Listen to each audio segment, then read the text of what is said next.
নমস্কার বন্ধুরা, আমার আরও একটি নতুন ভিডিওতে আপনাদের প্রত্যেককে অনেক অনেক স্বাগত জানাচ্ছি। তো আপনারা সবাই কেমন আছেন? আশা করছি যে যেখানে আছেন সবাই অনেক ভালো আছেন, আর আমিও বেশ ভালোই রয়েছি। তো বন্ধুরা, গরমের শুরুতেই কিছু গরমের শাকসবজি আজকে তুলে নিব। তো কী কী নিব, কেমন হয়েছে সবটাই আপনাদের সঙ্গে শেয়ার করব। তারপরে শীতে পেঁয়াজ এবং রসুন বসিয়েছিলাম, তো কেমন হলো সব কিছু থাকছে আজকের ভিডিওতে। তো আপনারা ভিডিওটি দেখতে থাকুন, আশা করি আজকের ভিডিওটি আপনাদের অনেক ভালো লাগবে। তো শুরুতেই দেখতে পাচ্ছেন আমি দু ধরনের ডাঁটা তুলেছি। তো প্রথমে সাদা ডাঁটাগুলোকে তুলে নিচ্ছি। এই যে দেখুন, এগুলো কিন্তু রয়েছে মাছের কার্টুনের মধ্যে। তো এই যে দেখুন, ডাঁটাগুলো কিন্তু অনেকটা সুন্দর হয়েছে, দেখতেই পাচ্ছেন খুবই সুন্দর। তো গোড়া থেকে তুলে নিলাম শাকগুলো। তো শাকগুলো কিন্তু ভীষণই সুন্দর, শাকের ডাঁটা এবং শাক দুটোই আমরা খেতে পারি। তো ডাঁটাগুলো কিন্তু বেশ ভালোই হয়েছে। তারপরে চলুন বন্ধুরা, আমার যে পেঁয়াজগুলো ছিল সেই পেঁয়াজগুলো কেমন হয়েছে আপনাদের সঙ্গে শেয়ার করি। তো বন্ধুরা, এগুলো কিন্তু আমার এবার প্রথম এই পেঁয়াজ এবং রসুন বসানো, কারণ আমি আগে কোনোদিনও বসাইনি এবং আমি এর সম্বন্ধে সেরকম কিছু একটা জানিও না। তো দেখুন, পেঁয়াজগুলো কিন্তু বেশ ভালোই হয়েছে, তবে একটু ঘন হয়ে গেছিলো। তো যেগুলো একটু জায়গা পেয়েছে সেগুলো কিন্তু খুবই সুন্দর হয়েছে, বড় হয়েছে। আর যেগুলো একটু জায়গা কম পেয়েছে সেগুলো কিন্তু খুব একটা বড় হয়নি। তো চলুন সমস্ত পেঁয়াজগুলোই তুলে নেব, ছোট এবং বড় যা যা রয়েছে।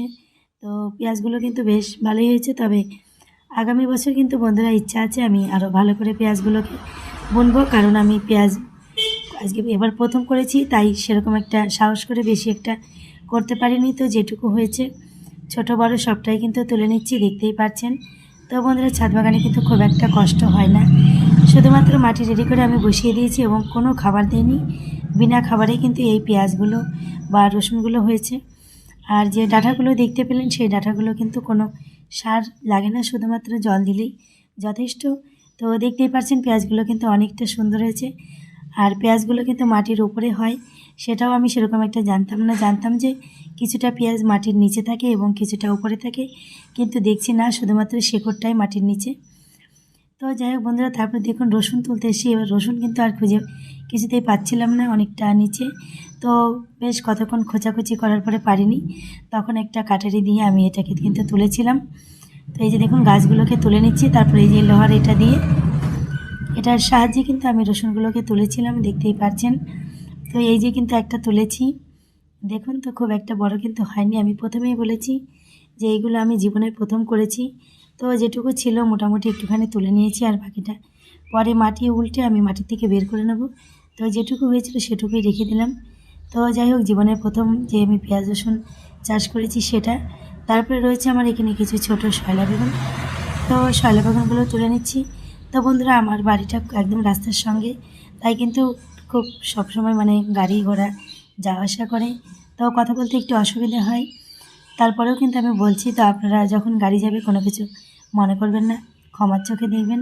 তো দেখুন বন্ধুরা, এই যে বেগুনগুলো কিন্তু পেরে নিলাম। দেখুন, বেগুন কয়েকটি গাছে পাকতে দিয়েছিলাম, এগুলো থেকে আবার নতুন করে বীজ তৈরি করব। তো সেই বেগুনগুলো দেখুন পেকে হলুদ হয়ে রয়েছে। তারপরে বন্ধুরা দেখুন, এখানে রয়েছে আমার লাল ডাঁটা। প্রথমে আপনাদেরকে সাদা ডাঁটাগুলো দেখ। তো বন্ধুরা, লাল ডাঁটার শাকগুলো কিন্তু ভীষণ ভালোই হয়েছে, দেখতেই পাচ্ছেন খুব সুন্দর হয়েছে। আর তারই নিচে রয়েছে আমার মিষ্টি আলুর শাক। তো এটা একটা মাটির চারে রয়েছে, ওটাও খুব সুন্দর হয়েছে। তো বন্ধুরা, আমি কিন্তু ছাদ বাগানে যে কোনো বড় প্ল্যান্টের নিচে এরকম যে কোনো ধরনের শাকের বীজ কিন্তু ছড়িয়ে দিই। যেমন ধরুন মূলো, তারপর ধনে শাক, তারপর পালং, এই যে ডাঁটা, এগুলো কিন্তু ছড়িয়ে দিলে আমাদের কিন্তু খুব সুন্দর শাক হয়, দেখতেই পাচ্ছেন। তো আমার এই কলা গাছটিও বড় হচ্ছে, তার পাশে কিন্তু এরকম শাকও আমি চাষ করে নিতে পারি। তো দেখতেই পেলেন শাকগুলো আমি তুলে নিলাম। তো ভীষণই সুন্দর হয়েছে শাকগুলো। তার পাশাপাশি কলা গাছটি তো ধীরে ধীরে বড় হচ্ছে। তো দেখুন কতগুলো ডাঁটা হয়েছে, এবং ডাঁটার কিন্তু যে ডাঁটা এবং ডাঁটার শাক দুটোই কিন্তু খাওয়ার উপযুক্ত, দেখতেই পেলেন ভীষণ সুন্দর হয়েছে। তো চলুন ডাঁটাটাও তুলে নিলাম। তো বন্ধুরা, দেখতেই পেলেন কত সহজেই কতগুলো দুই ধরনের ডাঁটাগুলো পেয়ে গেলাম। দেখুন, ডাঁটা এবং ডাঁটা শাক দুটোই কিন্তু খুব সুন্দর হয়েছে, দেখতেই পাচ্ছেন। তো বন্ধুরা, আমার এই শাকসবজিগুলো কিন্তু একদমই অযত্নের। যেমন ধরুন, বাজারের দেওয়া কোনো সার তো বাড়িতে আসেই না বলতে গেলে। তো শুধুমাত্র বাড়িতে থাকা যে চাল ধোয়া জল এবং ডাল ধোয়া যে সমস্ত বাড়িতে শাকসবজিগুলো হয় সেই সমস্ত শাকসবজির খোসা পচিয়ে কিন্তু আমি এগুলো চাষ করি। তারপর দেখুন এই যে গরমের কিছু টমেটো, তো কিছু কিছু পেকে গেছে, তো সেই কাঁচা পাকা মিলিয়ে কিছু তুলে নিয়েছি। তারপর আরও কয়েকটি বেগুন অন্য গাছে ছিল, সেগুলোও নিয়ে এলাম। তো আমার বাগানে কিন্তু প্রচুর বেগুন রয়েছে, আর প্রায় 4 থেকে 5 ধরনের বেগুন গাছ আমার বাগানে রয়েছে। তো এখন অনেক দিন থেকে রোদ হচ্ছে না, বৃষ্টি হচ্ছে না, তাই রোদে কিন্তু এই শাকসবজি সবই একটু খারাপ হয়ে গেছে। বেগুনগুলো যদিও বা একটু ছোটো সাইজেরই ছিল, কিন্তু এই রোদে আরও বেশি ছোট হয়ে গেছে। তো দেখতেই পাচ্ছেন আমার এই ছাদ বাগানের এই টমেটো, তারপরে বেগুন ডাঁটা, এগুলো আপনাদের কেমন লেগেছে আমি জানি না, আমার কিন্তু ভীষণই ভালো লেগেছে। কারণ আমি খুবই অযত্নে, মানে কোনো রকম কোনো ট্রিটমেন্টের পেছনে আমি করি না, শুধুমাত্র একটু পোকামাকড়গুলো দেখি আর মাঝে মধ্যে একটু জল দিয়ে দিই। এইভাবেই কিন্তু আমার বাগানের শাকসবজিগুলো এতটা সুন্দর আমি করেছি, দেখতেই পাচ্ছেন। তো এই যে পেঁয়াজগুলোকে পরিষ্কার করে নেব দেখুন। তো বন্ধুরা এটাই আমি বুঝতে পারলাম যে যদি পেঁয়াজগুলো যদি আমি একটু মানে ছড়ানো জায়গাতে দিতাম তাহলে কিন্তু প্রত্যেকটি পেঁয়াজই আমার বড় হতো। যেহেতু জায়গা ছোট তাই কয়েকটি পেঁয়াজ আমার ছোট রয়ে গেছে। বন্ধুরা ইচ্ছা আছে আগামী বছরে আরও পেঁয়াজ বা রসুন আমি চাষ করব এবং আপনাদের সঙ্গে শেয়ার করব কেমন হলো। তো এবার প্রথম বছর যেমন হয়েছে তেমনই অনেকটা ভালো। তো দেখুন ডাঁটাগুলো কিন্তু বেশ ভালো হয়েছে, একদম মোটা মোটা, আর ডাঁটা এবং শাক প্রত্যেকটি জিনিসই কিন্তু ভীষণ সুন্দর। আর বাদবাকি টমেটো, এই সমস্ত আলু, হলুদ, এগুলো চাষের ভিডিও তো আমি, মিষ্টি আলু, এগুলো বাদাম, মানে আরও বিভিন্ন ধরনের শাকসবজি চাষের ভিডিও তো আমি আমার চ্যানেলে দিয়েছি। যে সমস্ত পুরনো বন্ধুরা রয়েছেন আপনারা তো অবশ্যই দেখেছেন, আর যদি না দেখেন প্লিজ একটু দেখে নেবেন। আর যে সমস্ত নতুন বন্ধুরা আমার আজকের এই ভিডিওটি দেখছেন, আপনাদের যদি বিন্দুমাত্র ভালো লেগে থাকে তাহলে একটা লাইক করে দেবেন।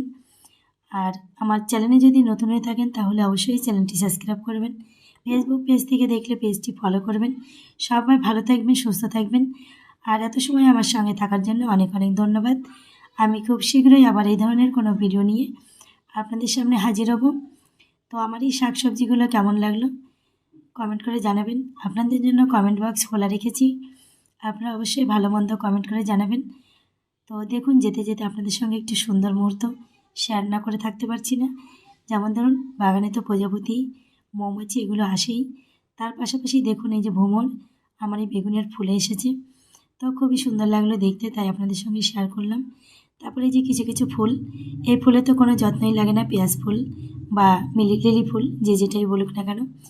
দেখুন একদম অযত্নে, কোনো পাতা পোতা কিচ্ছু নেই, শুধুমাত্র ফুল।